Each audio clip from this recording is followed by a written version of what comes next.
Students welcome to my channel mathematics studies. आज हम BA BSc six semester की book linear algebra के chapter number second के exercise 2.2 का 2.3 का लेक्चर फर्स्ट देखेंगे। देखो 2.2 और 2.1 तो हमारी हो चुकी हैं। आज हम 2.3 को स्टार्ट करेंगे। सबसे मेन हमारा देखो चैप्टर का नाम ये क्या था, बेसिस एंड डायमेंशन। इस एक्सरसाइज के अंदर ही हम बेसिस भी पढ़ेंगे और डायमेंशन भी पढ़ेंगे। सबसे पहले है कि basis of a vector space. हमारा बेसिस क्या होता है वेक्टर स्पेस का। अब हम किसी भी वेक्टर को बेसिस कब बोलेंगे कि ये बेसिस है वी का। ठीक है, तो लेट कर लो एक V F be a vector space. V F हमने क्या ले कर लिया, एक वेक्टर स्पेस है। A subset S equals to V1 V2 up to so on Vn of V is said to be basis। कब हम उसको बेसिस बोलेंगे, देखो वी एफ हमारे पास एक वेक्टर स्पेस है, एक सबसेट ले लिया हमने V1 V2 up to Son Vn of V। ठीक है, हम कब बोलेंगे कि वो हमारा बेसिस है वी का, is said to be basis of V. कब बोलेंगे हम वो बेसिस है वी का। वी एफ हमारे पास एक वेक्टर स्पेस है, एक एस सबसेट ले रखा है वी का। हम उसको तब बोलेंगे कि वो बेसिस है वी का जब वो हमारी दो प्रॉपर्टीज़ को सेटिस्फाई कर देगा। फर्स्ट क्या है कि वो हमारे जो सारे के सारे V1 V2 Vn जो भी आपने सेट के अंदर लिए हैं वो सारे के सारे क्या होने चाहिए, लीनियरली इंडिपेंडेंट होने चाहिए। ठीक है, क्या होने चाहिए, लीनियरली इंडिपेंडेंट। दूसरी कंडीशन क्या है कि जो ये V1 V2 up to Son Vn है वो स्पैन करने चाहिए V को। मतलब हम V के हर एक एलिमेंट को S के हर एक एलिमेंट के लीनियर कॉम्बिनेशन में लिख दें, या फिर हम बोल सकते हैं कि V से हम V के हर एक एलिमेंट को जनरेट कर पाएँ। मतलब हम V के हर एक एलिमेंट को S के लीनियर कॉम्बिनेशन में लिख पाएँ if every vector of V is a linear combination of vector of S। इसका मतलब क्या है कि एवरी वेक्टर ऑफ V को V के हर एक वेक्टर को हम लीनियर कॉम्बिनेशन में लिख पाएँ S के वेक्टर्स के। ठीक है, तब हम उसको क्या बोल देंगे, बेसिस। अब क्वेश्चंस आएंगे, बेसिस हमें प्रूफ करना मिलेगा, वहाँ पे हमें लीनियरली इंडिपेंडेंट प्रूफ करना होगा कि जो हमारे सारे वेक्टर्स हैं वो लीनियरली इंडिपेंडेंट हैं। और हमें ये भी प्रूव करना होगा कि वो स्पैन कर रहे हैं, बिकॉज स्पैन हमने लास्ट एक्सरसाइज में पढ़ा था। स्पैन का मतलब क्या होता था, जनरेटिंग, या फिर हम बोल देते थे कि हम उसको लीनियर कॉम्बिनेशन में लिख दें।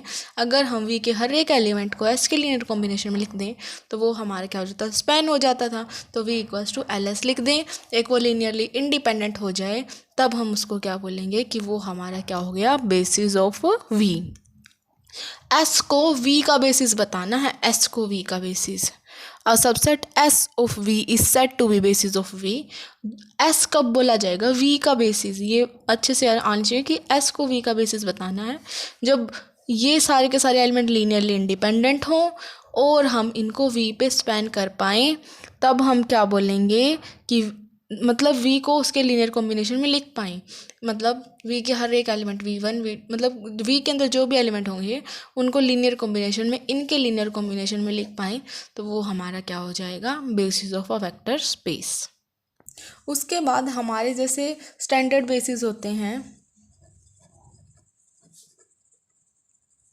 जैसे 2 टप्पल का लूम है R2 का, तो उसके अंदर हमारे जो स्टैंडर्ड बेसिस के जो एलिमेंट होंगे E1 वो इस तरीके का होगा 1 0 0 1 टाइप का। ठीक है, अगर मैं 3 टप्पल का लूँ इस तरीके से तो होगा 1 0 0, E2 होगा जैसे 0 1 0 और E3 होगा जैसे 0 0 1। ठीक है, तो ये हो गई हमारी 3 टप्पल की बात, ये होगी हमारी 2 टप्पल्स की बात। सिमिलर n होंगे तो हम उसमें स्टैंडर्ड ले लेंगे E1 E2 up to so on En elements. ठीक है, वो भी बेसिस बनाएंगे इस तरीके से। ओके, उसके बाद जो जीरो का बेसिस होता है वो ऑलवेज क्या होता है, 5 होता है। जीरो का बेसिस क्या होता है, 5 होता है। ठीक है, ये 5 इस तरीके से बना लेना, इस बुक में ऐसे ही बनाते हैं। तो जीरो का जो बेसिस है वो 5 होता है, क्योंकि जो जीरो है वो 5 से ही जनरेट हो सकती है, इस वजह से, इस तरीके से। ठीक है, तो जो जीरो का बेसिस है वो 5 हो गया। ओके, उसके बाद हमारी एक डेफिनेशन है ऑर्डर्ड बेसिस की। देखो ऑर्डर्ड बेसिस क्या होगा, किसी भी बेसिस मतलब हम उसको ऑर्डर्ड बेसिस कब बोलेंगे, a basis of a vector space, एक बेसिस है वेक्टर स्पेस का, उसको हम ऑर्डर्ड बेसिस तब बोलेंगे तब हम उसके वेक्टर्स को फिक्स कर दें, कि मतलब उनका ऑर्डर फिक्स कर दें कि वो जहाँ पे है वो वहीं पे रहेगा। ठीक है, मतलब if it's vectors are written in specific order, या फिर हम बोल सकते हैं कि वेक्टर फिक्स हो गए तो उसको हम क्या बोलते हैं, ऑर्डर्ड बेसिस। फॉर एग्जांपल जैसे हमारे ये हमने इस तरीके से लिख रखा है, कोई जैसे V1 V2 Vn,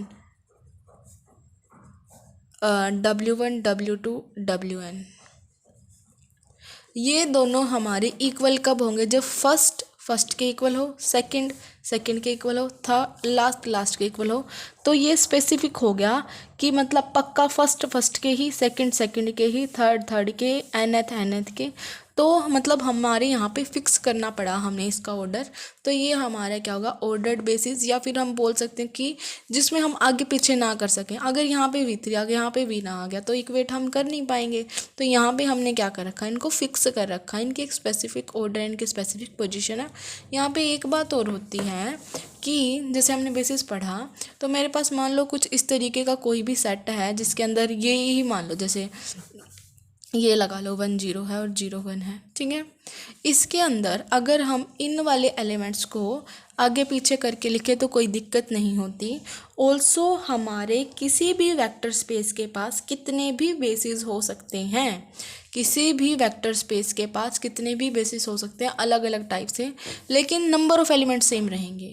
ठीक है, नंबर ऑफ एलिमेंट उतने ही रहेंगे, मतलब इसके अंदर टप्पल उतने का ही रहेगा, उतने ही नंबर ऑफ टप्पल्स हमारे रहेंगे। मतलब R2 का तो इसमें 2 ही होंगे, लेकिन बेसिस हमारे कितने भी टाइप के बन सकते हैं। मतलब ये जरूरी नहीं यही 2 एलिमेंट आए, उसके अंदर कोई और 2 एलिमेंट भी आ सकते हैं। ठीक है, इस तरीके से। तो ये हो गया ऑर्डर्ड बेसिस। उसके बाद है हमारे पास coordinates of a vector relative to the basis.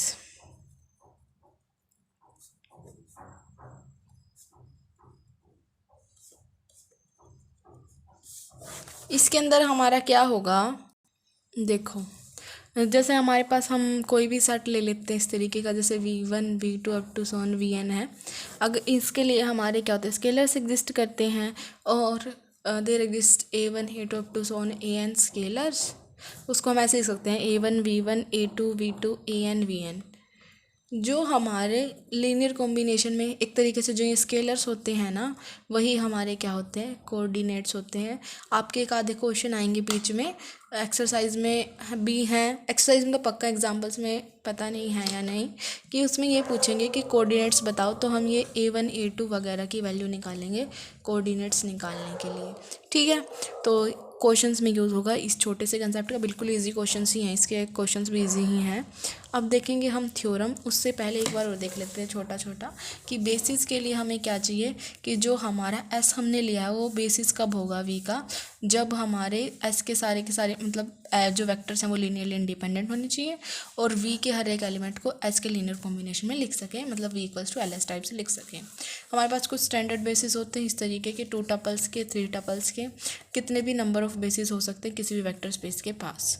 Ordered basis क्या होगा, जिसके अंदर फिक्स पोजीशन हो जाएगी, उनका स्पेसिफिक ऑर्डर हो जाएगा। कोऑर्डिनेट्स हमारे ये होते हैं A1 A2 An। ठीक है, देखो थ्योरम क्या है हमारी, ये फर्स्ट थ्योरम ही है। देखो क्या इसके अंदर बोल रखा है कि इफ़ S इक्वल्स टू, हमें ये दे दिया S is a basis of vector space V over F। हमें S दे रखा है, वो बेसिस होगा vector space V over F का। देन ये चीज़ तो गिवन है कि ये वेक्टर बेसिस है। ठीक है, ये बेसिस है, ये चीज़ हमें गिवन है। बेसिस है तो हम इसको लीनियर कॉम्बिनेशन में भी लिख सकते हैं। पहले तो लीनियरली इंडिपेंडेंट होगा फर्स्ट प्रॉपर्टी के अकॉर्डिंग, सेकंड प्रॉपर्टी के अकॉर्डिंग क्या होगा, उसको लीनियर कॉम्बिनेशन में लिख सकते हैं। लीनियर कॉम्बिनेशन में लिख सकते हैं जो सेकंड प्रॉपर्टी थी, मतलब इस तरीके से V इक्वल्स टू LS वाली प्रॉपर्टी, मतलब उसको लीनियर कॉम्बिनेशन में लिख सकते हैं, स्पैन करवा सकते हैं। ठीक है, मतलब ये चीज़ तो हमें गिवन है। Then every element of V can be uniquely expressed as a linear combination of this.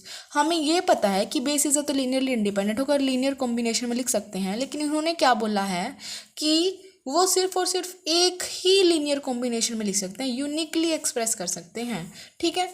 और फिर इन्होंने ये बोला है कि कन्वर्स प्रूव करो कि अगर एक कॉम्बिनेशन में अगर हम इसको मतलब लिख सकते हैं तो वो बेसिस भी होगा, और ये भी बोल रखा है बेसिस है तो उसको एक ही लीनियर कॉम्बिनेशन में लिख सकते हैं, और एक लीनियर कॉम्बिनेशन में लिख सकते हैं तो वो क्या होगा, हमारा बेसिस होगा। ये है, पहले हम बेसिस लेके चलेंगे, उसको यूनिक प्रूफ करेंगे, फिर हम यूनिक लेके चलेंगे, उसको बेसिस प्रूफ कर देंगे, ठीक है।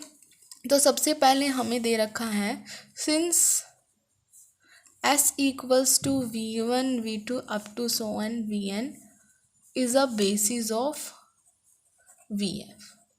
अगर ये बेसिस है Vf का तो हम क्या करेंगे, हमें पता है अगर ये बेसिस है तो हम कोई भी एलिमेंट V के अंदर से लें, क्योंकि V का है ना बेसिस, तो हम कोई भी एलिमेंट V के अंदर से ले लें, स्मॉल v है ये, V के अंदर से ले लें तो हमें पता है ये बेसिस है, तो इन S के लीनियर कॉम्बिनेशन में हम इसको लिख सकते हैं, ठीक है, लिख सकते हैं ना।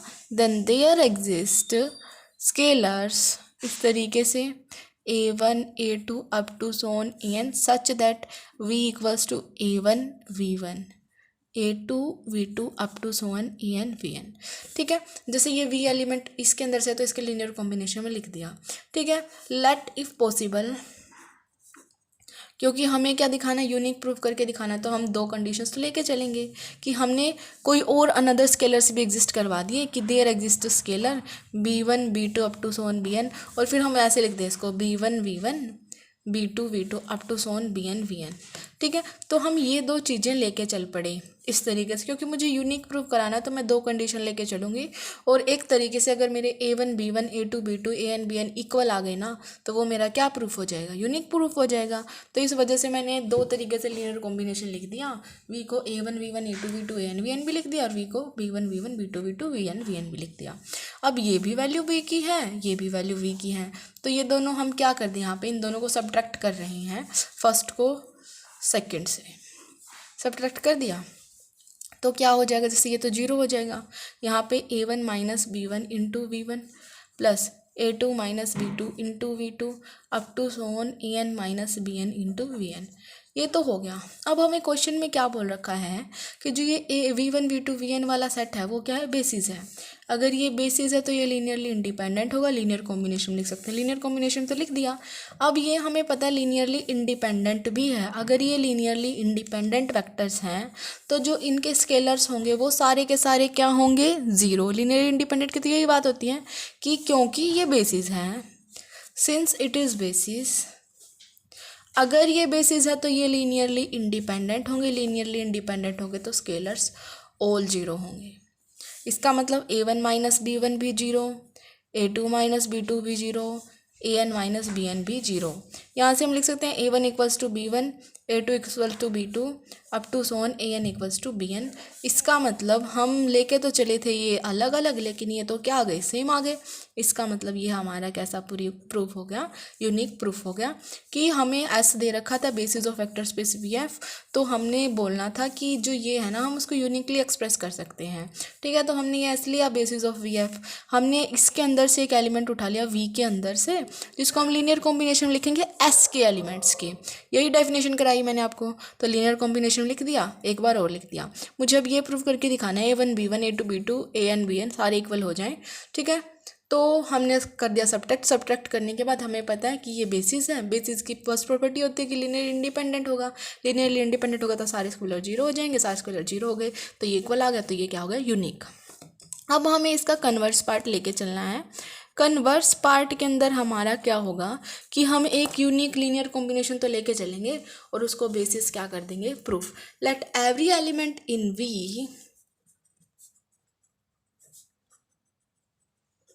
V can be uniquely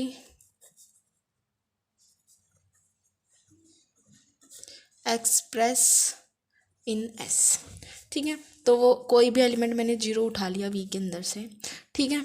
तो जीरो को हम ऐसे लिख सकते हैं, जीरो को हम ऐसे लिख सकते हैं ना, देखो जीरो मैंने V के अंदर से एलिमेंट उठाया है, और क्योंकि हमें पता है हम जो भी एलिमेंट V के अंदर से उठाएंगे उनको इनके लीनियर कॉम्बिनेशन में लिख सकते हैं, ये बात तो हमें पता है। तो लिख दो लीनियर कॉम्बिनेशन में क्या, A1 V1 A2 V2 up to so on An Vn, इस तरीके से। ये हो गया। 0 को मैं ऐसे भी लिख सकती हूँ 0 into V1, 0 into V2, 0 into VN। इनको अगर हम कंपेयर करें तो A1 की वैल्यू 0 आ गई, A2 की वैल्यू 0 आ गई, अप टू सोन AN की वैल्यू 0 आ गई। ठीक है, अगर इन सब की वैल्यू 0 आ गई, इसका मतलब सारे के सारे स्केलर्स कैसे हो गए, 0 हो गए। स्केलर्स 0 हो जाते हैं तो लीनियरली इंडिपेंडेंट हो जाता है। प्रूफ क्या करना है, बेसिस प्रूफ करना है। लीनियरली इंडिपेंडेंट तो है, और हमने लीनियर कॉम्बिनेशन में तो इनको लिखा ही है कि every element of V can be uniquely expressed in linear combination of S. Linear combination में हमने लिख रखा है, लीनियरली इंडिपेंडेंट हमने प्रूफ कर दिया। तो ये क्या बन गया, हमारा बेसिस बन गया, क्योंकि बेसिस की दोनों प्रॉपर्टी सेटिस्फाई होगी। तो ये थी आपकी थ्योरम, ये वाली। उसके बाद एक नेक्स्ट थ्योरम और कर लेते हैं हम इस लेक्चर के अंदर। देखो थ्योरम का क्या नाम है, एग्जिस्टेंस थ्योरम। एग्जिस्टेंस थ्योरम मतलब there exist a basis for each finitely generated vector space.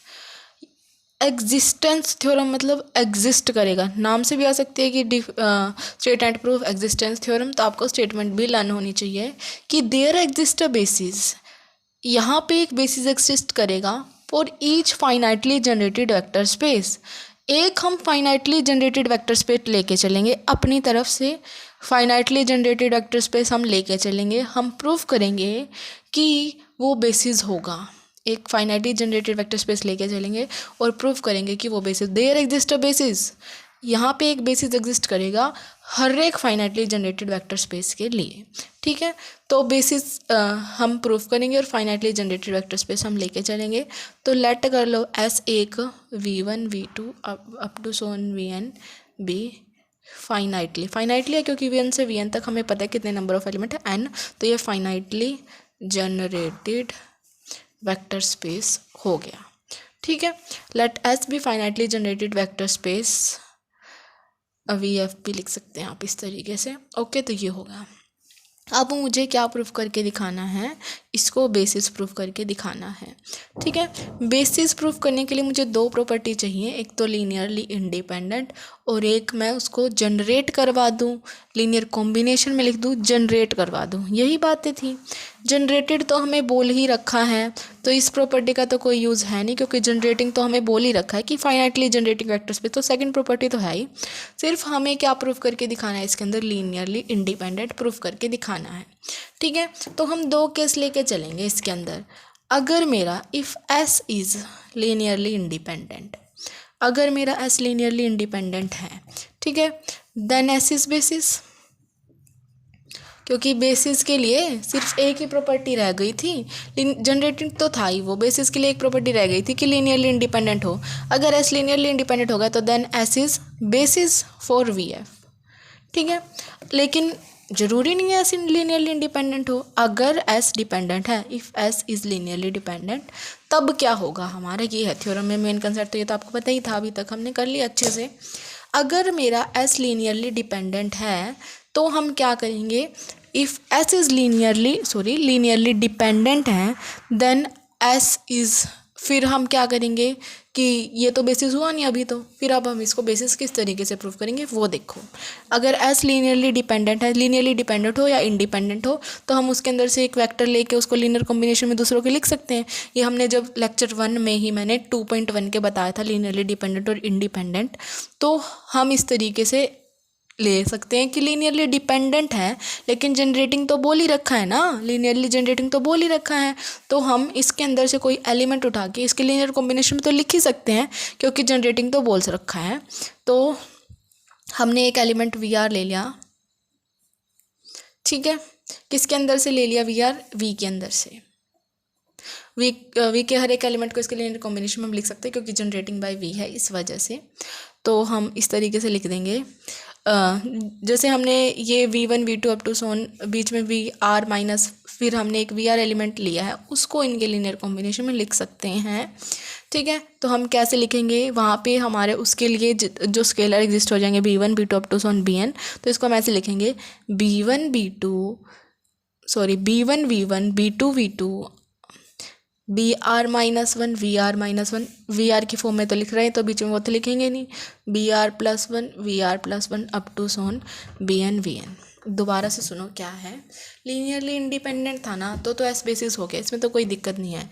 लेकिन अगर S मेरा लीनियरली डिपेंडेंट हो गया तो अभी हमें नहीं पता वो बेसिस किस तरीके से हम बनाएंगे, ठीक है। लीनियरली डिपेंडेंट होगा, लेकिन हमें ये तो ज़रूर गिवन है कि फाइनाइटली जनरेटेड वेक्टर स्पेस है। फाइनाइटली जनरेटेड वेक्टर स्पेस है तो हमने वी के अंदर से वी आर लिया, तो उसको हम इसके लीनियर कॉम्बिनेशन में तो लिख ही सकते हैं। ये तो हमारी फर्स्ट प्रॉपर्टी तो हमें सेकंड वाली प्रॉपर्टी तो हमें गिवन है ना, तो लीनियर कॉम्बिनेशन में मैं इसको इस तरीके से लिख सकती हूँ, ठीक है। ऑल्सो मैंने कोई वी एलिमेंट ले लिया वेक्टर स्पेस वी एफ के अंदर से, ठीक है। वी एफ के अंदर से मैंने कोई वी एलिमेंट ले लिया।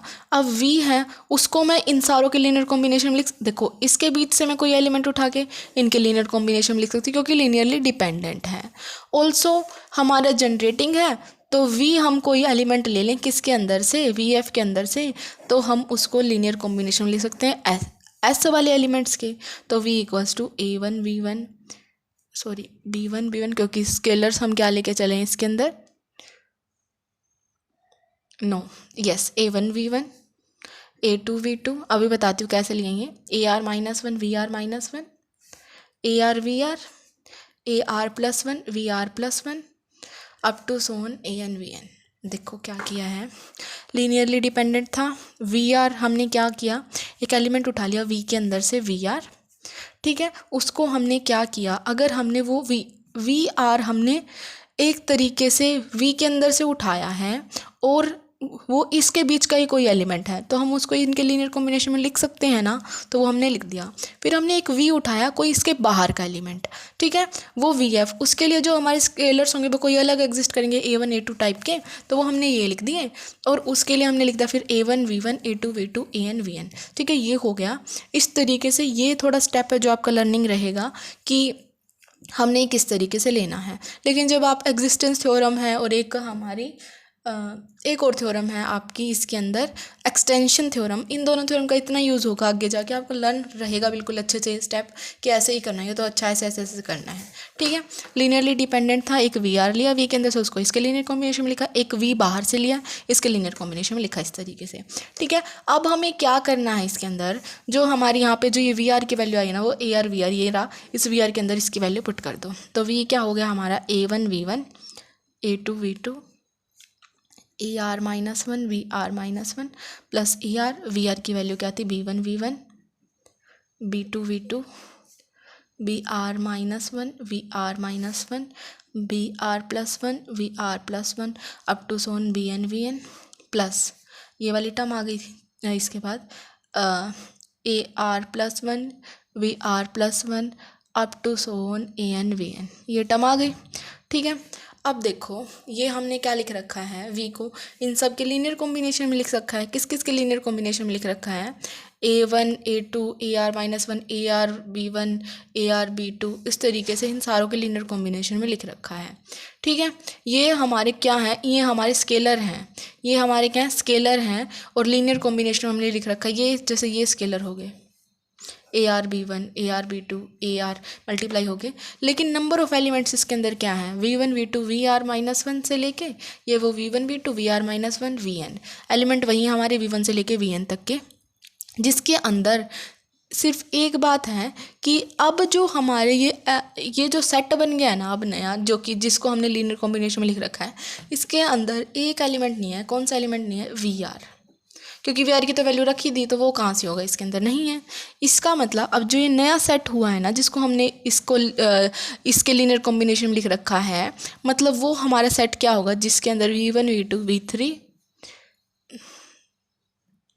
Up to so on V are minus one we are plus one V N है। इसके अंदर क्या ऐसा एलिमेंट नहीं है, वी आर एलिमेंट नहीं है, ठीक है। यही मेन मुद्दा था इस थ्योरम का, एक एलिमेंट कम कर देना था, ठीक है। दोबारा देखो, अब there exist a basis for each finitely generated vector space, एक फाइनाइटली जनरेटेड वेक्टर स्पेस लेना है, बेसिस प्रूफ करना है। अब एस है वो लीनियरली इंडिपेंडेंट भी हो सकता है, लीनियर डिपेंडेंट भी हो सकता है। लीनियरली इंडिपेंडेंट है तो दोनों प्रॉपर्टी प्रूफ होगी, बेसिस हो गया। लीनियरली डिपेंडेंट है तो एक वी आर वी के अंदर से लिया, इसके लीनियर कॉम्बिनेशन में लिखा, एक वी एफ बाहर से लिया, एक वी उसको इसके लीनियर कॉम्बिनेशन में लिखा। अब जो वी आर की वैल्यू तो इसके अंदर पुट कर दी। पुट करने के बाद अब जो एस डैश है वो इसको जनरेट कर रहा है ना, एस डैश इसको जनरेट कर रहा है, तो इसको हम इस तरीके से लिख सकते हैं, इस वाली चीज़ को इस तरीके से लिख सकते हैं। ठीक है, तो हमारा ये हो गया इस तरीके से। जो एस डैश है वो हमारे किसके अंदर कंटेन हो रहा है, एस के अंदर, क्योंकि इसके अंदर एक एलिमेंट कम है ना इससे, तो S dash contained in S हो गया। ठीक है, अब क्या है कि अगर मेरा एस डैश, अब ये बात आ गई, अब हमारी बात चलेगी किस पे, एस डैश पे। अगर मेरा एस डैश लीनियर मतलब लीनियरली इंडिपेंडेंट है तो मेरा एस डैश क्या हो जाएगा, बेसिस हो जाएगा। अगर मेरा एस डैश लीनियरली डिपेंडेंट हुआ, अगर मेरा एस डैश लीनियरली डिपेंडेंट हुआ तो फिर से हम एक अनदर एलिमेंट ले लेंगे। मान लो अब की बार वी आर -1 ले लिया, ठीक है, फिर हम उसमें इसकी वैल्यू पुट कर देंगे, फिर एक और एलिमेंट कम हो जाएगा। ठीक है, जैसे इसमें किया हमने, एक एलिमेंट उठाया वी आर, उसकी वैल्यू इसमें पुट कर दी, फिर वी आर ख़त्म हो गया यहाँ से। फिर अगर वो लीनियरली डिपेंडेंट हो गया दोबारा से, तो फिर से हम एक एलिमेंट उठा लें, जैसे मैंने ये उठा लिया, तो फिर जब उठाएंगे फिर ये वाला एलिमेंट ख़त्म हो जाएगा। ठीक है, ऐसे करते करते हमारे पास लास्ट में सिर्फ एस एस डबल डैश हो गया, उसमें एक एलिमेंट ख़त्म हो गया, ट्रिपल डैश हो गया। ऐसे करते करते कोई एलिमेंट आएगा जब सिर्फ और सिर्फ मेरे पास एक एलिमेंट बच जाएगा, जैसे वो V1 बच गया। और फिर हमें ये पता है कि जो सिंगल वेक्टर होता है ना, जो सिंगल वेक्टर वो ऑलवेज क्या होता है, लीनियरली इंडिपेंडेंट। जो सिंगल वेक्टर होता है वो क्या होता है, ऑलवेज लीनियरली इंडिपेंडेंट। तो मतलब आखिर तक जाते जाते हमारा ये क्या बच जाएगा, लीनियरली इंडिपेंडेंट वेक्टर बन जाएगा। और जनरेटिंग तो दे ही रखा था, लीनियरली इंडिपेंडेंट आ गया आखिर तक, स्टार्टिंग में जनरेटिंग दे रखा था, तो वो क्या हो गया हमारा बेसिस। जो ये बात बताई मैंने आपको वो लिख देना वर्डिंग में। देखो, this shows that on removing an element VR from S, the remaining set still spans V if this subset of S is linearly independent। तो वो बेसिस हो जाएगा। लेकिन अगर ऐसा नहीं है तो जो हमारे यही स्टेप्स हैं वो दोबारा दोबारा रिपीट होते जाएंगे जब तक हमें लीनियरली इंडिपेंडेंट ना पता चल जाए। और मान लो हमारा कहीं भी नहीं आया, फिर लास्ट में एक वेक्टर बच गया सिर्फ और सिर्फ Vn, तो हमें पता है जो सिंगल वेक्टर होता है ना वो तो ऑलवेज लीनियरली इंडिपेंडेंट होता ही है, तो वो हमारा हो जाएगा। ठीक है, तो ये थी आपकी थ्योरम। ओके, अब नेक्स्ट जो कंसेप्ट रहेगा वो हम नेक्स्ट लेक्चर में करेंगे। 2.3 ऐसा है जिसके अंदर से 100% है क्वेश्चन आएगा, अच्छे से कर लेना। Okay, thank you guys for watching my video. Please like share subscribe to my channel. अब ये और बता देना कि साथ साथ में डायनेमिक्स स्टार्ट करवाऊँ या फिर पहले इसी बुक को कंप्लीट कराऊँ।